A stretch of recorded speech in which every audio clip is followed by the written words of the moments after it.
Hi, it's Doug from Rise Above Performance Training. A very special guest, Matt. I trained Matt for a long time. He's 24 now. I think I trained him when he was about 17 years old before he went to West Point. So this guy knows a thing or two about training for the military. I never served, and something I always take with me and kind of be guilty about. So I'm happy to help people get to the military and prepare for their physical preparation and exams for training so they can be the best they can be in the military. So I'm going to have Matt talk a little bit today, going into the military, what sort of things should you do to be physically prepared? I mean, we all know the tests that are out there, the push-ups, the sit-ups. How was your training kind of structured when you went into the military for boot camp? My background prior was that I ran a little bit of cross country and I wrestled a little bit, but I hadn't lifted a lot of weights. So one of the most useful things for me in working with Doug was learning not just how to gain strength, but how to lift weights safely and effectively. There were a lot of things that go beyond normal range of motion that you see many people doing in the gym with machines that Doug was able to do. Deadlifts beyond a normal range of motion, all kinds of presses beyond a normal range of motion, and that really helped me with injury prevention. So one of the things I'm most proud about when I was at the academy was that I was never hurt once at the academy. I was never on what they call a profile. I really haven't been since I got out. And a lot of that I attribute to learning how to train effectively and safely with Doug. Things that he showed me with kettlebells, things that he showed me with barbells, all helped me work on my own strength at the academy safely and helped me work with others on their strength as well with the West Point climbing team.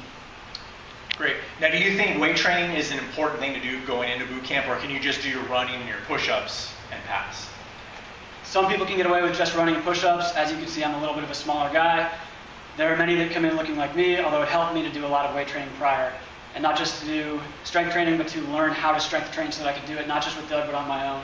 So even when I worked with you, I think it was twice a week, maybe 3 times a week, I was able to take that, and when I was on my own at the academy, work 2, 3, 4 times a week to work on my weaknesses. And that's really what it came down to, was I went to you to target my weaknesses, and you were able to figure out what they were and effectively target them. Yeah, it's an important point. Like you said, people are going to come in with different things. Like some people are going to be very good runners, so they need to work on the strength component. And some people are going to be very big and strong, and they're going to have to work on the endurance component. So find the part that you're not good at, recognize it, and then you have to train it.